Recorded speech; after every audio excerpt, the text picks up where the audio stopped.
Depuis plus d'un siècle, le Titanic repose dans l'obscurité la plus totale par près de 4000 mètres de fond, à 650 km au large de Terre-Neuve. Mais aujourd'hui, grâce à une nouvelle technologie, nous allons pouvoir vider une partie de l'Atlantique Nord de son eau pour faire apparaître l'épave. Le Titanic sous une toute nouvelle perspective. À la lumière du jour, nous découvrirons de nouveaux indices qui étaient jusque-là demeurés invisibles. Une gigantesque traînée sur le fond de l'océan, ou des traces de la collision avec l'iceberg qui a déchiré la coque du navire. Armée d'outils ultra sophistiqués, une équipe de scientifiques va tenter de percer le mystère qui entoure cette tragédie. Et peut-être même réécrire l'histoire du transatlantique. Entièrement émergée, voici l'épave du Titanic, comme vous ne l'aviez jamais vue.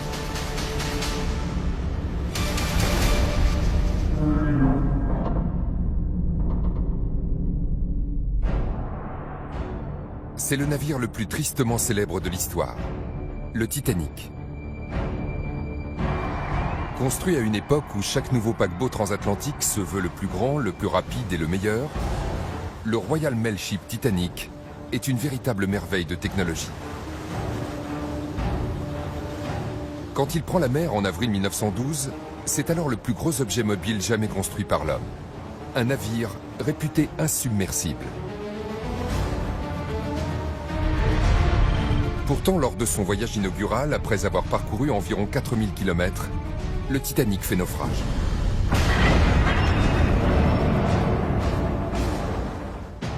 Plus de 1500 passagers et membres d'équipage se noient dans les eaux glacées de l'Atlantique Nord. Plus d'un siècle après la tragédie, on ne sait toujours pas exactement pourquoi cette nuit-là, le paquebot a sombré et s'est disloqué.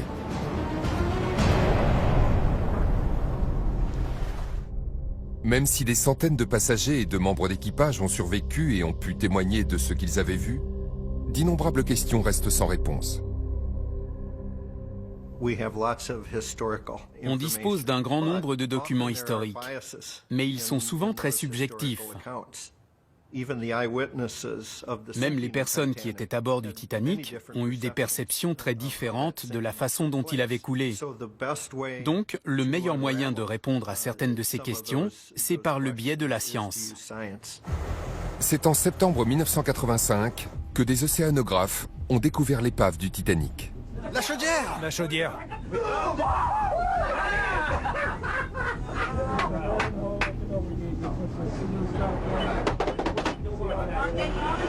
Depuis, plus de 20 expéditions ont été organisées sur les lieux du naufrage. Par 4000 mètres de fond, le plancher océanique est aussi étranger à l'homme que la surface de la Lune. Et les projecteurs des submersibles ne peuvent éclairer à un instant donné que quelques mètres carrés du paquebot. Impossible de voir l'épave en entier, ou même de délimiter précisément l'étendue du site. Dans les années 80, vouloir comprendre l'épave du Titanic avec la technologie de l'époque, c'était comme tenter de dessiner le plan du centre de Manhattan à 30 mètres de hauteur, à bord d'un véhicule aux vitres embuées, en pleine nuit, le tout à la lumière d'une lampe torche. C'était un vrai défi. Pourtant, des indices précieux pour la compréhension de la catastrophe reposent toujours au fond de l'océan. Sous la tutelle de la société RMS Titanic, désignée sauveteur en possession de l'épave, une équipe de scientifiques a décidé d'intervenir. Ils comptent faire émerger le paquebot en pleine lumière. Tel est l'objectif du Titanic Mapping Project, un projet de recherche mené avec l'aide de la technologie la plus récente, en vue de découvrir comment et pourquoi le transatlantique a coulé. Cette mission va utiliser les dernières techniques de cartographie par sonar. Elle va scanner chaque partie de l'épave et recréer une modélisation numérique en 3D du navire, tel qu'il repose au fond de l'océan.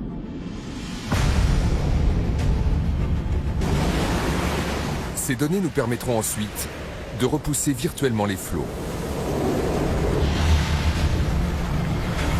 de pomper des milliards et des milliards de litres d'eau de l'Atlantique Nord. Pour peu à peu révéler 4000 mètres plus bas, l'insubmersible Titanic.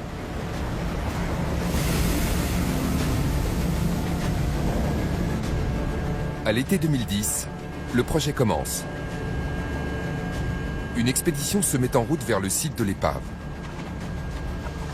À bord se trouve James Delgado, l'un des archéologues sous-marins les plus réputés des États-Unis. L'expédition de 2010 sur l'épave du Titanic était pour nous l'occasion de cartographier de manière exhaustive tout le site. Mais scanner en eau profonde n'a rien de facile. Les véhicules sous-marins autonomes, ou VSA, doivent descendre à plus de 3700 mètres. C'est extrêmement difficile de travailler sur le Titanic. C'est un endroit très dangereux. Les ingénieurs programment les VSA pour qu'ils se stabilisent à environ 10 mètres au-dessus de l'épave. Ces drones sous-marins envoient ensuite des signaux grâce auxquels on peut mesurer avec précision la moindre variation du relief des fonds. Ils effectuent des allers-retours au-dessus du site de l'épave, comme s'ils tondaient une immense pelouse. Chaque passage permet de scanner des bandes de 50 mètres de large et d'enregistrer des millions de points de données. Ensuite, l'équipe envoie un ROV, un submersible télécommandé et relié à la surface par un câble, afin de capturer des milliers d'images numériques de l'ensemble de l'épave. Chaque lot de données pourrait mener à une découverte inédite. Chaque jour, les véhicules nous transmettaient de nouvelles informations sur ce qui se trouvait au fond. Mais à peine 3 jours après le début de l'expédition, les conditions météo se dégradent brusquement. Un ouragan est annoncé et il se dirige droit vers le site du naufrage. Les relevés vont devoir être interrompus. L'équipe commence à remonter le matériel afin de rentrer au port. David Gallo, le chef adjoint de l'expédition, surveille les opérations depuis la salle de contrôle quand un problème surgit. J'ai vu que le câble du submersible s'était accroché dans une structure. Donc on était amarré au Titanic, coincé. Ça a été un moment horrible. David Gallo se retrouve face à un terrible dilemme. On avait deux possibilités. Soit on tirait de toutes nos forces, en croisant les doigts, mais ça aurait arraché une partie du navire. Ce n'était pas idéal et pas très élégant. L'autre solution, c'était de sectionner le câble, mais ça aurait mis fin à l'expédition. Le submersible serait resté coincé sur l'épave à 3800 mètres de profondeur. Avec en jeu plusieurs millions de dollars de matériel, l'équipe fait une ultime tentative pour dégager le câble. Ils utilisent pour cela le bras robotisé du submersible. Une demi-heure à peine avant que la situation ne devienne vraiment dangereuse, ils ont réussi. J'ai vu en direct le câble se détacher de l'épave et on a pu aller se mettre en sécurité.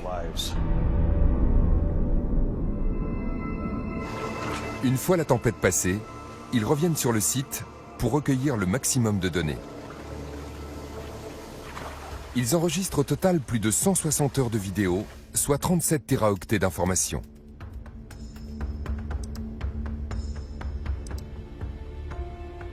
Exploiter un tel volume nécessite du temps. Pendant plusieurs semaines, des ordinateurs transforment ces millions d'informations sonores en une modélisation précise de l'épave. Je me souviens, on était tous autour de l'ordinateur quand on a lancé la modélisation 3D. On a commencé à voir apparaître la proue et la poupe en détail. On avait tous un sourire béat. Pouvoir regarder pour la première fois ce résultat, c'était incroyable. Parallèlement, le spécialiste en visualisation William Leng commence à assembler les milliers d'images de l'épave. Un travail de longue haleine que son équipe et lui mettront pas moins de 6 mois à accomplir. Ça a été très long et laborieux. Nous avons réalisé plus de 200 mosaïques pour l'interprétation du site en prévision de futures missions archéologiques.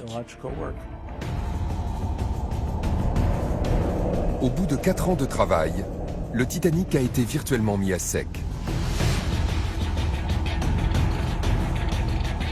Désormais, les océanographes peuvent délimiter de façon plus précise le site du naufrage et les archéologues ont enfin une vision globale de l'épave.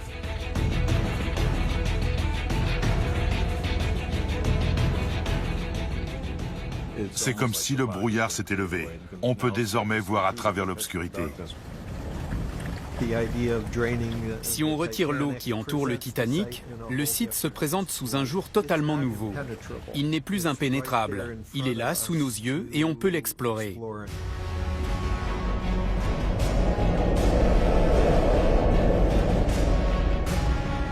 Ce qui reste du transatlantique est éparpillé sur une surface d'environ 130 hectares, l'équivalent de 130 terrains de rugby. On peut grosso modo diviser le site du naufrage du Titanic en deux sections principales, celle de la proue et celle de la poupe, qui se trouvent à environ 800 mètres l'une de l'autre. Et après, il y a plusieurs champs de débris.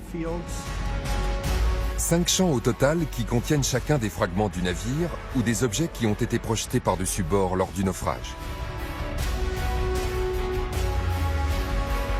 Cette incroyable modélisation en 3D redonne au Titanic une partie de sa splendeur passée. Libérée de son linceul aquatique, l'épave va enfin pouvoir révéler tous ses secrets. Les gens pensent que la science ne laisse aucune place à l'émotion. Mais quand on voit le pont où l'on sait que tant de gens se sont dit adieu, c'est un lieu essentiel du navire. Le bastingage, où pendant cette nuit glacée, des pères ont embrassé leurs enfants avant de les installer dans un canot de sauvetage, puis se sont penchés pour les apercevoir une dernière fois.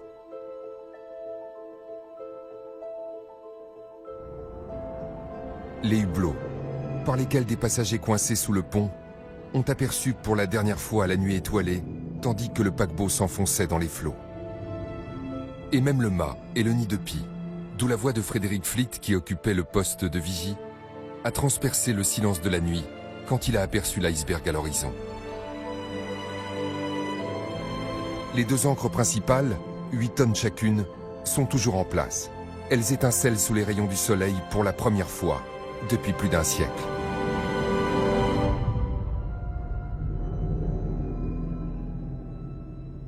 Et la majestueuse proue se dresse toujours fièrement.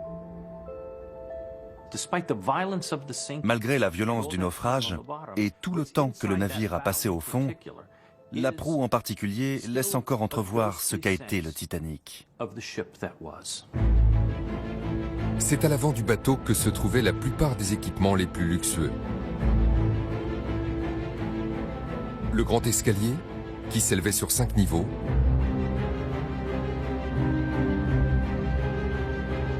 la piscine chauffée, réservée aux passagers de première classe,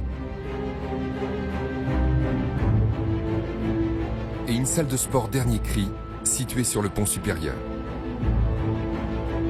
La modélisation révèle que cette partie du navire est restée relativement intacte. Fichée dans le sol, presque parfaitement verticale, cette portion de la coque du Titanic semble avancer sur le plancher océanique. Sa proue fendant la vase, comme s'il s'agissait de vagues.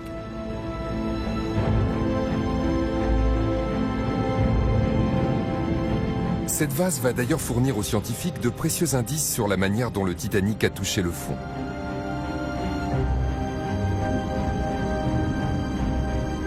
Pour mieux comprendre ce qui s'est passé, ils examinent avec attention les images de la proue.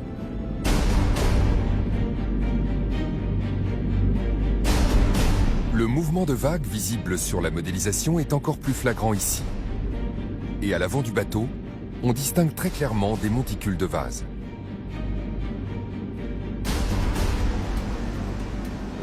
Il y a sûrement un lien avec l'impact de cette partie de la coque. Autour de la proue, sur le fond, il y a une prolifération de sédiments très différents. Quand le navire a coulé, la proue s'est enfoncée très profondément dans le sol, ce qui a fait remonter d'énormes quantités de vase. L'impact a donc été très violent. La proue ne dépasse que de 12 mètres au-dessus du fond de l'océan. Cela signifie qu'il reste 20 mètres enterrés sous la surface, l'équivalent d'un immeuble de 6 étages. À partir de ces mesures, les scientifiques peuvent affiner leurs calculs sur la vitesse de l'impact. Il a coulé de manière très douce. Sa proue aérodynamique pointait dans la direction de la descente, donc il n'y a pas eu de secousse. Ça n'a pas été particulièrement violent, sauf au tout dernier moment.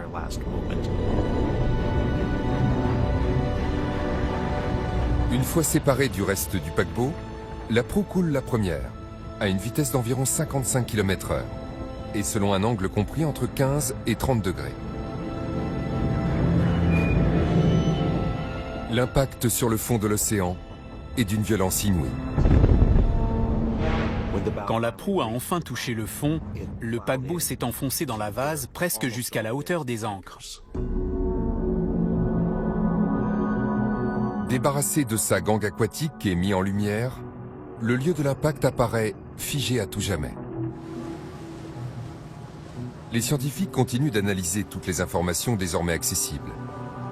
Étant donné que la proue est quasiment intacte, ils vont pouvoir se pencher sur l'un des plus grands mystères liés à la catastrophe. La collision avec l'iceberg.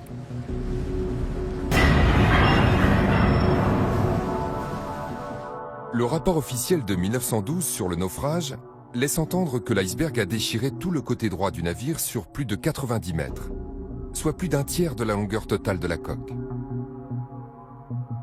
Pourtant, d'après les déclarations de plusieurs témoins, le Titanic a mis près de 2h30 à sombrer.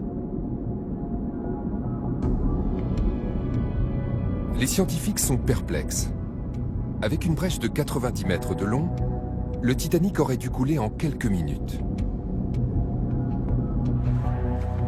Paul-Henri Nargeolet a effectué 30 plongées sur l'épave du Titanic à 3800 mètres de profondeur, mais il n'a jamais vu une telle déchirure.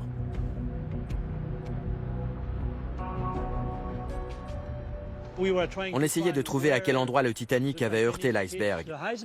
Pourquoi il était dans cette position? Pourquoi il y avait des fissures? Pourquoi il y en avait là et pas ailleurs? Paul-Henri Nargeolet et son équipe se tournent alors vers la mosaïque d'images ultra haute résolution de l'épave pour y trouver d'éventuels indices.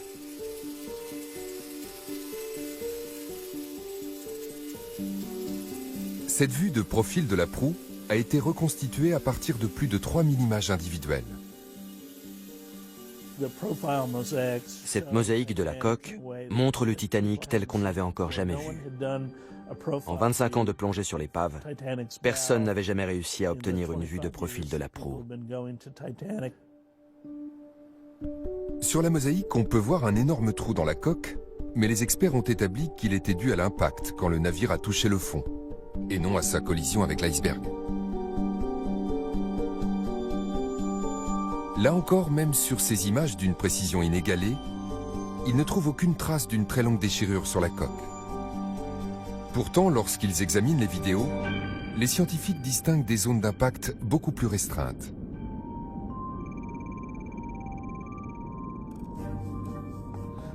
Les dégâts provoqués par l'iceberg semblent se limiter à une longueur d'environ 10 mètres. Ce n'est pas une longue déchirure, ce sont plutôt plusieurs petites entailles. Au total, ces entailles dans la coque représentent une surface d'environ 1 mètre carré.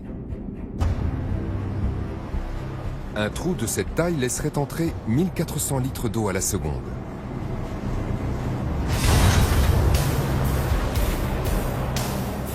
Et quand les scientifiques calculent le temps qu'aurait mis le Titanic à couler, à partir de ces données, ils trouvent un résultat de 2h30, soit exactement le temps que le transatlantique a mis pour sombrer.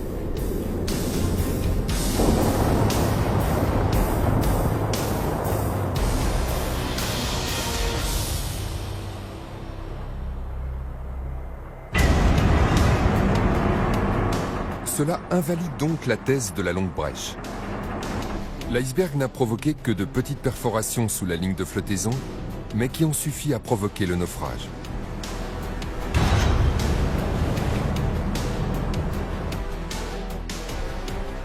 Pour l'équipe, il reste cependant deux autres questions cruciales.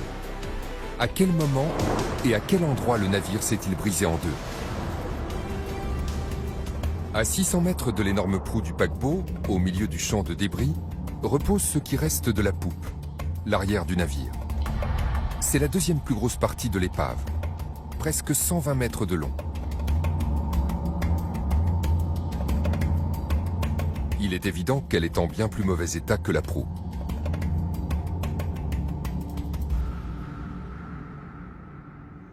La poupe est en charpie. On dirait qu'elle a été broyée.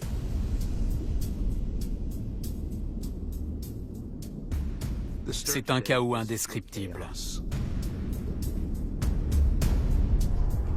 Certaines structures métalliques sont encore intactes, comme ces moteurs de 12 mètres de haut.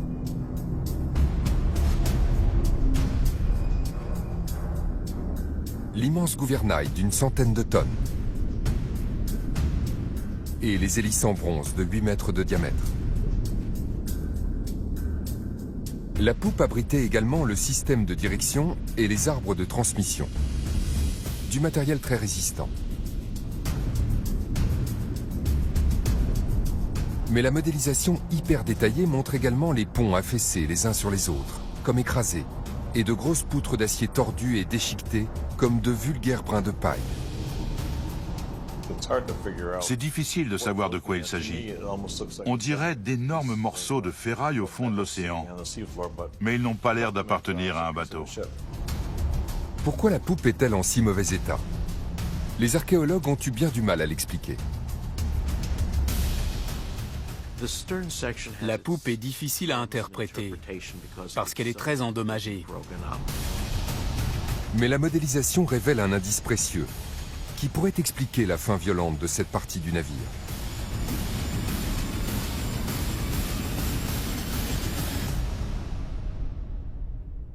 D'après les images acoustiques, on sait que la poupe tournait dans le sens inverse des aiguilles d'une montre. Il s'agit d'une trace gigantesque laissée sur le fond de l'océan au moment de l'impact de la poupe. Les scientifiques peuvent désormais interpréter cette trace et en déduire de quelle manière la poupe a sombré. On voit très clairement que quand la poupe a touché le fond, elle était encore en train de tourner. La marque laissée par le fond du bateau, côté bâbord, montre que la poupe tournait. Cette trace permet aux scientifiques de confirmer leur estimation de la vitesse au moment de l'impact. D'après leurs calculs, la partie arrière du navire a sombré à 80 km/h. Le fait que la poupe tournoyait sur elle-même explique pourquoi cette partie de la coque est aussi endommagée.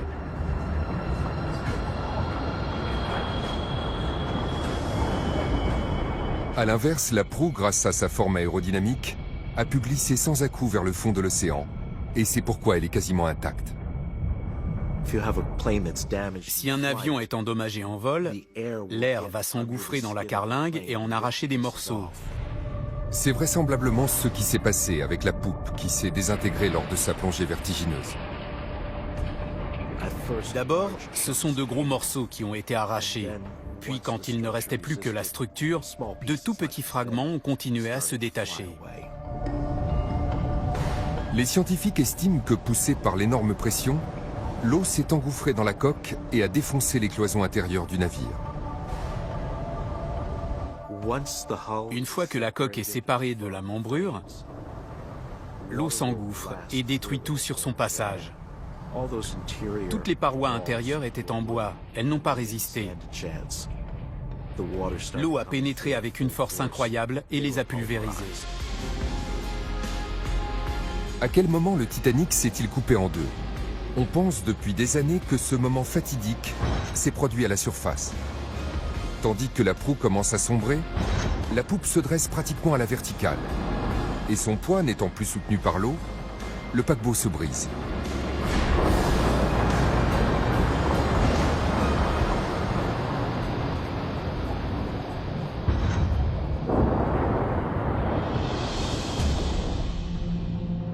Mais grâce à la modélisation, de nouveaux indices apparaissent qui pourraient bien remettre en question ce scénario.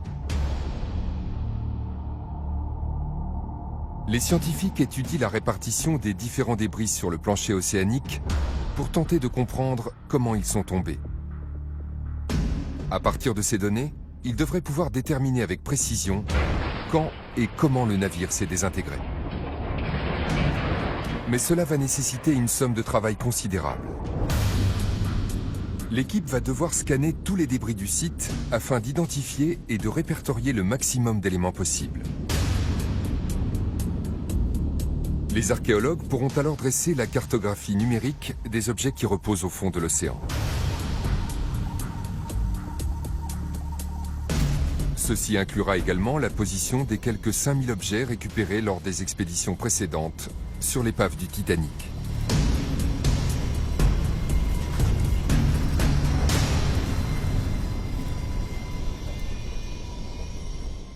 Il y a là de véritables trésors.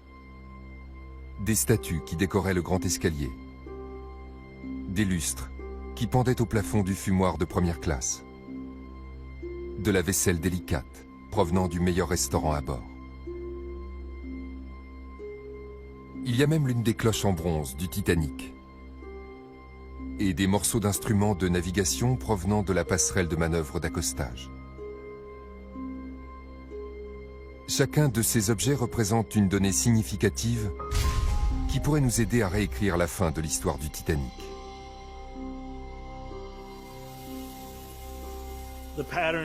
La disposition des débris qu'on peut voir sur cette carte ne correspond à aucun des modèles traditionnels connus.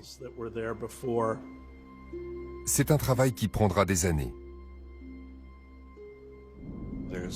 Il y a des tasses, des assiettes, des fragments de lustres ou de bancs. Le site regorge d'objets qui proviennent du bateau, mais aussi d'objets personnels. Chaque point sur la carte représente également une histoire. Une fenêtre ouverte sur une vie. C'était des gens comme vous et moi, qui avaient une vie, qui étaient aimés. Les familles entières ont été touchées par ce qui s'est passé cette nuit-là. Certains objets sont très personnels. De délicats bijoux qui ornaient autrefois le cou d'une dame de la haute société. Des flacons de parfum, encore remplis de leur précieux contenu.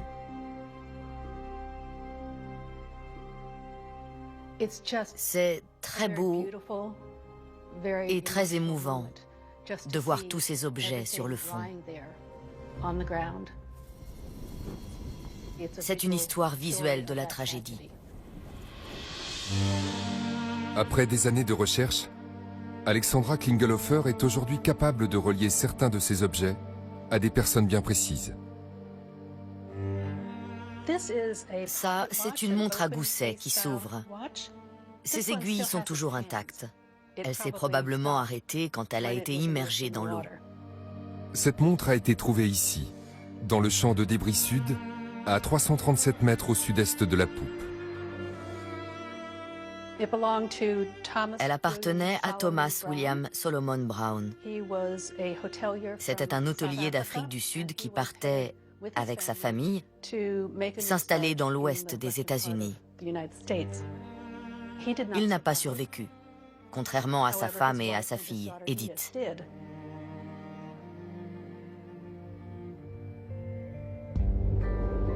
D'autres passagers ont même laissé derrière eux des traces écrites de leur vie, toujours lisibles après un siècle passé dans l'eau. Un carnet retrouvé à 283 mètres de la poupe, dans le champ de débris ouest, appartenait à un jeune passager de 2e classe, Edgardo Samuel Andrew.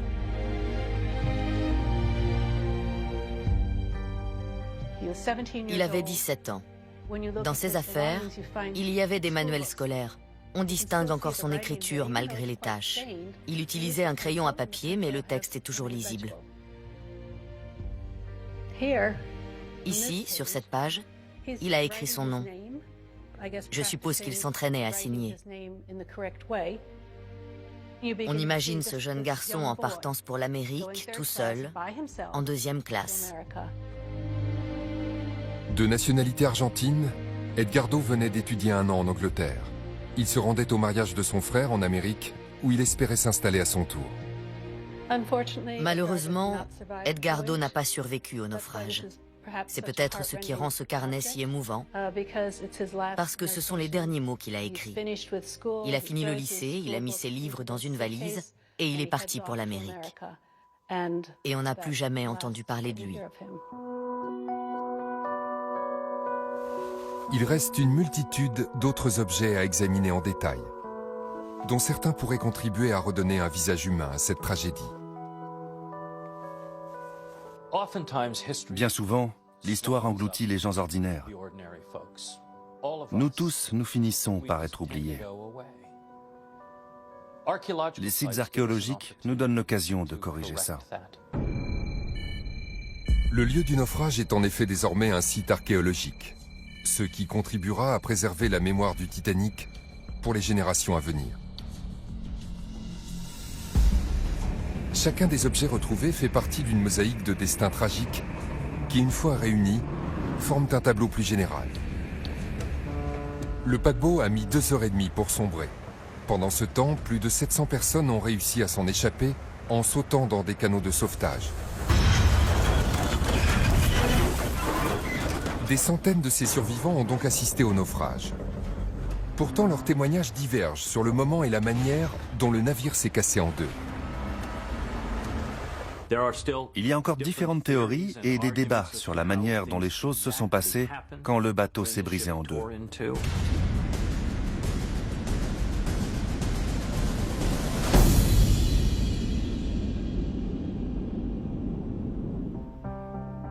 Aujourd'hui, parmi les spécialistes, certains pensent que les nouvelles données pourraient contribuer à déterminer une fois pour toutes ce qui s'est réellement passé.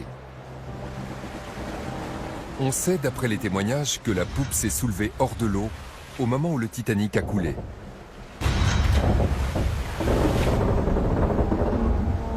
D'après certains experts, cela aurait provoqué une tension énorme qui aurait brisé le navire en deux. Mais William Laing n'en est plus persuadé. D'après lui, les nouvelles données laissent entrevoir un scénario différent. Sur le fond de l'océan se trouvent tous les indices dont il a besoin. Pour son œil aguerri, il n'y a rien d'aléatoire dans la disposition des objets sur le champ de débris.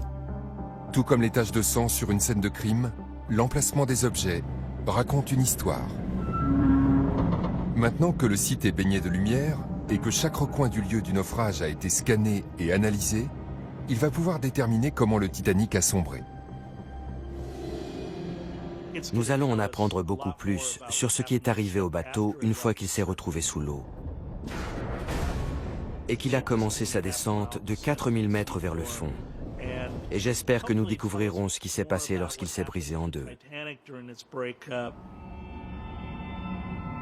Pour William Laing, il y a un indice crucial que les images ultra haute définition du fond de l'océan ont mis en lumière. Il s'agit tout simplement de l'étendue même du champ de débris. La nouvelle étude a permis de délimiter les contours du site et les scientifiques disposent désormais de ses dimensions exactes. Ce n'est pas tout à fait ce à quoi ils s'attendaient.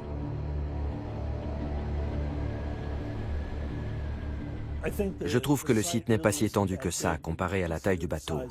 Pour un paquebot de près de 300 mètres de long, on a un périmètre de 1500 mètres par 900. Si le bateau s'était coupé en deux à la surface, William Laing pense que la zone d'éparpillement des débris serait plus vaste. Étant donné qu'il a coulé sur près de 4000 mètres, je trouve que l'éparpillement des objets est plutôt restreint. Si le bateau s'est brisé en deux plus bas dans l'eau, les débris ont eu moins de distance à parcourir avant de toucher le fond et donc se sont moins éparpillés. La démonstration est claire. Et pour William Laing, c'est la preuve que le Titanic s'est coupé en deux à une certaine profondeur. C'est la seule façon d'expliquer la taille relativement restreinte du champ de débris. L'une des découvertes les plus importantes que ça nous a permis de faire, c'est que le Titanic ne s'est pas coupé en deux aussi vite et aussi haut qu'on ne le pensait. Et quand on passe en revue les témoignages des survivants, tout semble aller dans ce sens. Les trois témoins qui auraient été les mieux placés pour voir le navire se briser en deux étaient trois hommes qui se trouvaient sur le pont arrière. Dans leur déclaration, ils parlent des cheminées qui s'effondrent l'une après l'autre mais ne disent absolument pas que le navire s'est cassé en deux. William Laing et les différents collègues avec lesquels il travaille un peu partout aux États-Unis ont encore beaucoup de travail avant de pouvoir apporter une preuve formelle. Mais d'après eux, il n'y a aucune autre manière d'expliquer le faible éparpillement des débris. Pour eux, la chose ne fait aucun doute. Le Titanic ne s'est pas cassé en deux à la surface, ni même à une faible profondeur. Le minutieux travail d'analyse commence à porter ses fruits. Grâce à la somme colossale de données recueillies lors de cette expédition, les scientifiques ont pu aborder l'épave du transatlantique sous une perspective totalement nouvelle et y déceler de nouveaux indices. Chaque étape du naufrage a laissé son empreinte sur l'épave ou au fond de l'océan. Ces marques sont désormais visibles. Elles ont permis de reconstituer avec précision les derniers instants du Titanic.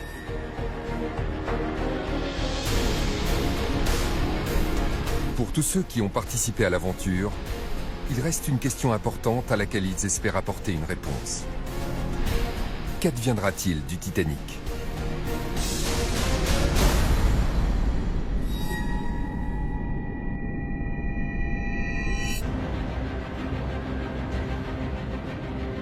Voici l'épave du Titanic telle qu'elle repose aujourd'hui, après s'être lentement détériorée pendant un siècle dans les eaux de l'Atlantique Nord.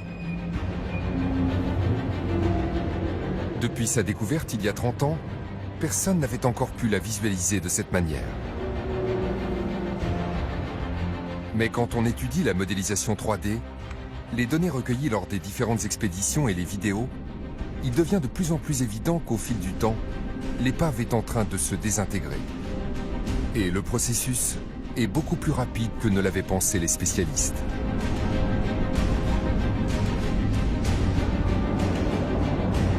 Même les parties les plus robustes de l'épave sont menacées. À première vue, le plus gros morceau, la proue, semble en bon état. Mais en fait, rien n'est moins vrai.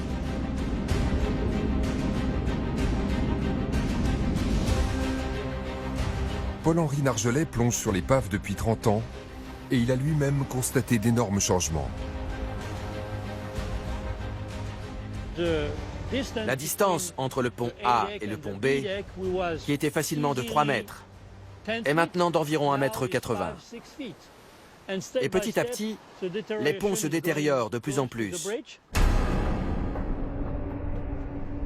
Bientôt, tous les ponts vont s'effondrer les uns sur les autres et tout ce qui se trouve à l'intérieur sera perdu à jamais. Les scientifiques veulent comprendre pourquoi la dégradation est aussi rapide. À cette profondeur, il y a très peu d'oxygène dans l'eau. Le métal devrait donc rouiller extrêmement lentement. Pourtant, sur les vidéos, on voit clairement que le Titanic est recouvert d'étranges formations. Mélange de rouille, rust et de stalactites de glace, icicles. Elles ont été baptisées rusticles. J'ai vraiment été surprise par leur taille et leur couleur. Elles ont des tons bruns orangés et pourtant quand on les regarde de près, on voit du vert, du violet, du rouge, du jaune, toutes les couleurs de l'arc-en-ciel. Des échantillons de ces rusticles ont été envoyés en laboratoire pour être radiographiés. Et les résultats sont inattendus. Il ne s'agit pas de rouille ordinaire. La structure à l'intérieur de cette enveloppe dure est extrêmement fragile.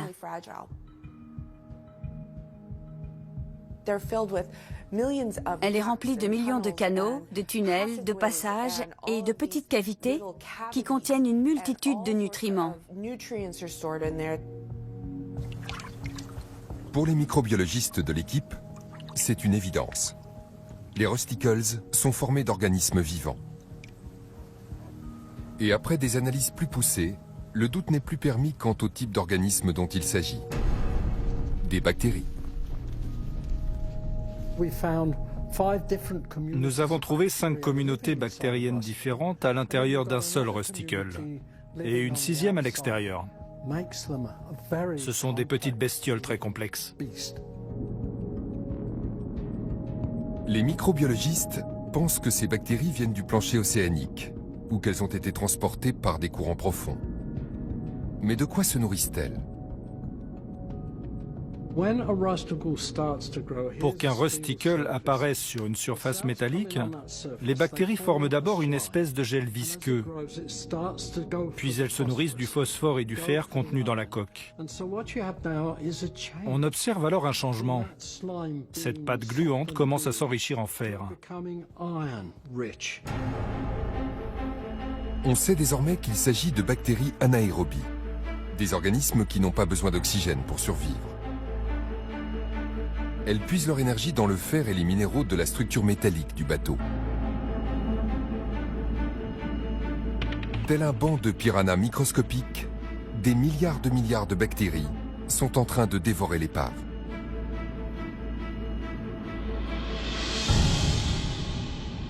Les rusticles ont un impact dévastateur sur cet énorme bateau. Après avoir étudié ces minuscules organismes, les spécialistes sont maintenant capables de prévoir à quel rythme l'épave va peu à peu disparaître. Si on revenait sur l'épave dans 500 ans, la coque du Titanic serait à peu près dans le même état qu'aujourd'hui au niveau de la proue. Sa forme caractéristique en U serait toujours reconnaissable. Mais je pense que la destruction aurait progressé de l'arrière vers l'avant et que le pont promenade se serait effondré sur lui-même. Mais si nous devions revoir le Titanic dans 1000 ans, on ne serait même plus en mesure de comprendre que c'était un paquebot aussi imposant.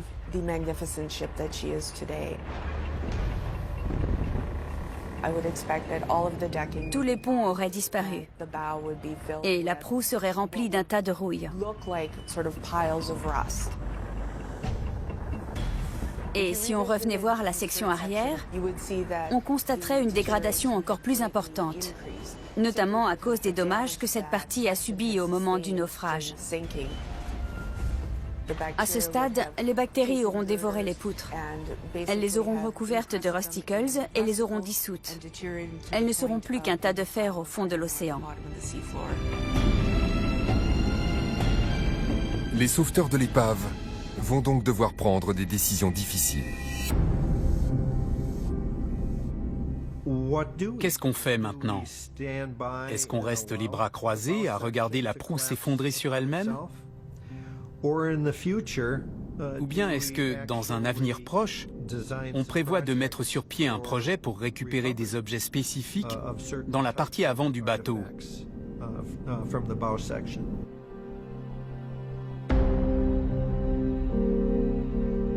Les experts savent que certains objets parmi les plus fragiles, comme par exemple les vêtements, les lettres ou les documents imprimés, ne pourront pas se conserver bien longtemps au fond de l'eau.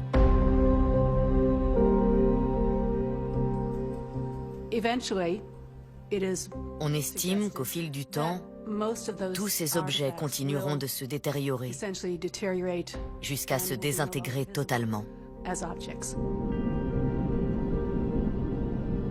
Mais la proposition de remonter d'autres objets soulève la controverse. Pour certains descendants des victimes, le site est une sépulture qui ne devrait pas être dérangée. À l'origine, David Gallo était du même avis. Mais depuis qu'il a vu des objets exposés, il commence à douter.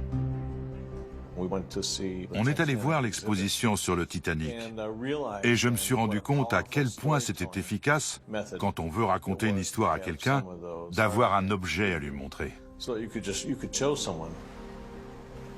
Pour moi, ces objets représentent la mémoire historique du Titanic. On peut tout laisser au fond de l'océan pour l'éternité, mais ce sera perdu. Quel que soit l'état de détérioration présent et à venir du Titanic, une chose est sûre, grâce aux nouvelles technologies, l'épave ne sera jamais totalement perdue. Le site du naufrage a été délimité et désigné comme un site archéologique afin de le préserver. Chaque centimètre carré à l'intérieur de ce périmètre a été scanné et analysé. Chaque objet a été localisé, répertorié et immortalisé dans ce monde miroir numérique sur lequel le temps n'a pas de prise. Figée pour l'éternité, l'épave numérique restera accessible pour les scientifiques qui voudront s'y intéresser. En pleine lumière, ces explorateurs, aujourd'hui ou demain, pourront continuer leurs recherches, ici, sur le fond de cet océan asséché, où repose le transatlantique.